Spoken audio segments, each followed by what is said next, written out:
na sa bawat mamayan ay nagpapanira. Sabi nga sa Biblia, huwag kang magnanasa sa hindi mo pag-aari. Bakit kayong mga nasa gobyerno? Ang hindi ninyo pag-aari ay hindi ninyo ibinibigay. Ang dapat ay para sa amin. Kaming mahihirap ay lalong naghihirap.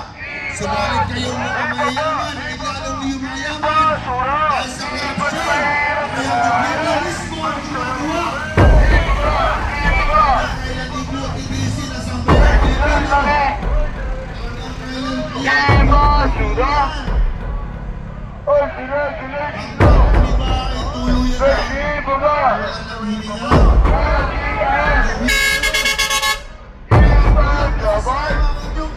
Kaya't magkaisa tayo na darating na Mayo 1. Tayo magtulungan. Ihayag natin ang ating saloobin, ang ating nararanasan na paghihirap sa bansang ito. Maraming salamat po. Magandang umaga, Maynila. At sa mga katulong distrito, nandito kami upang politikos o preso. Sa unang distrito ng Batangas. Sa mga politiko na nakaupo sa Kongreso.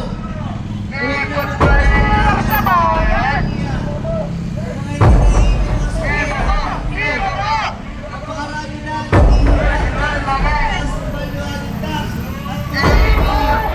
dapat kang galit-dapat at dialintana ang init. Kami dinaranas ang pagkakapito. Kami nakusang loob na sumama sa pagkakibahang ito. Hindi kami natatago. Sa lahat po ng mga tao na nakadinig ng aming dinig. Andito po ulit kami mga Batanggenyo. Mga Batanggenyo tayo sa pansin ng mga salobin. Luzon, Visayas, Mindanao. Kongreso. Kayo po ang pagkakang po. Halos magkakalit at ulit ako po kayo sa Kongreso. Itatawag na ang dito sa liwasang Bonifacio. Ngunit wala pa rin po ang pagkakasyon. Ang aming Kongreso ay wala pa sa unang distrito ng Batangas ay bago lamang sa kanyang posisyon.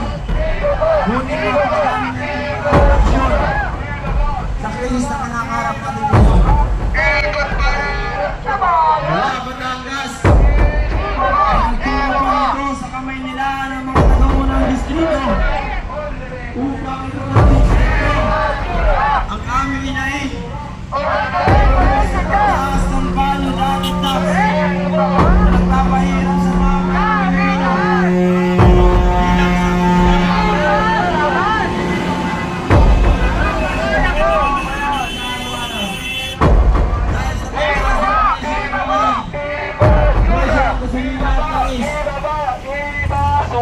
Pero naisip ko, para isa sa iyo.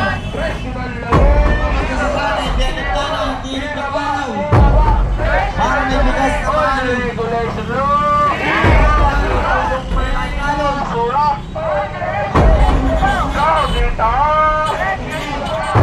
Driver, jeep driver, bus driver, nagagapon sa lansangan. Kaya din tama kayo sa inyong pupuntahan.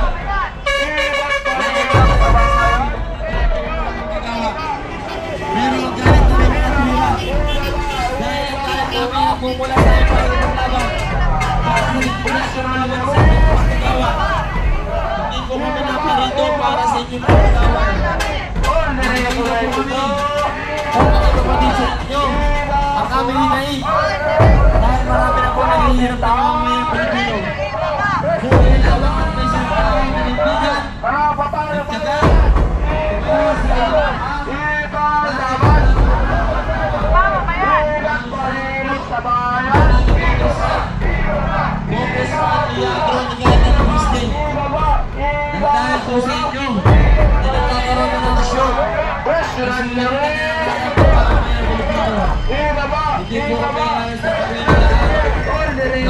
international.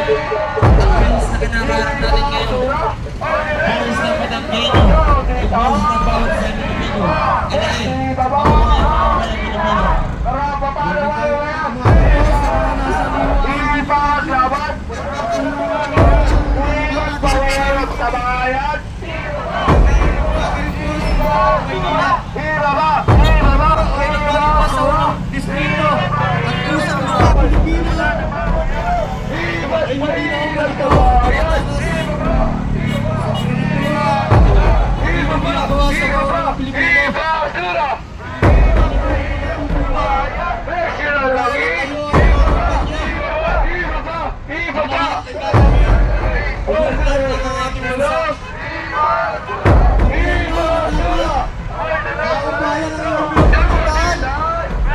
Pero iba, ang inyong layunin.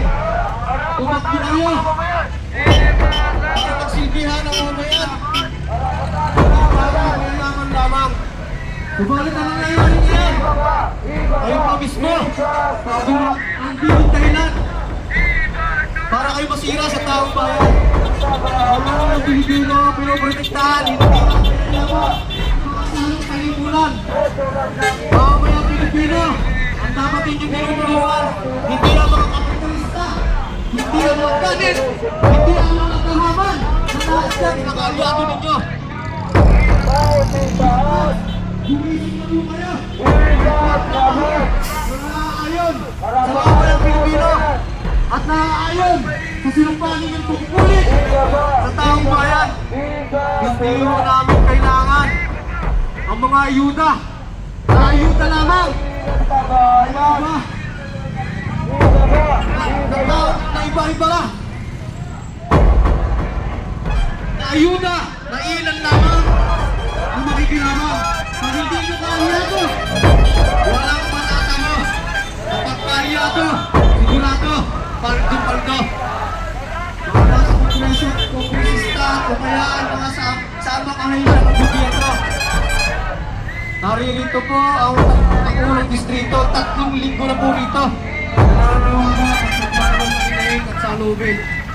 Sana po, suportahan niya ang kongresista ng Unang Distrito na si Congressman Leandro Ligarda Libiste. Sa ganang panawagang, iba talisin, sa istak sa tatalin. Ibaba ang mga gasolina, ibaba ang presyo ng gasolina. Presyo ng mga bilihin, nasa kanon. Ang mga mga Pilipino po ay may sa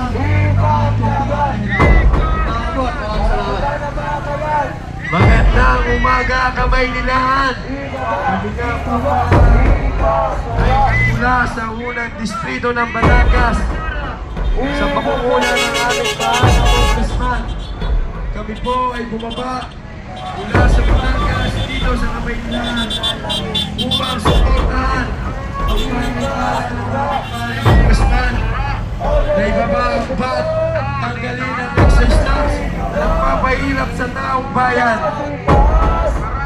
Ngayon po, napatunayan ng aming mahal na congressman ang isang kasabihan na ang kabataan ang pag-asa ng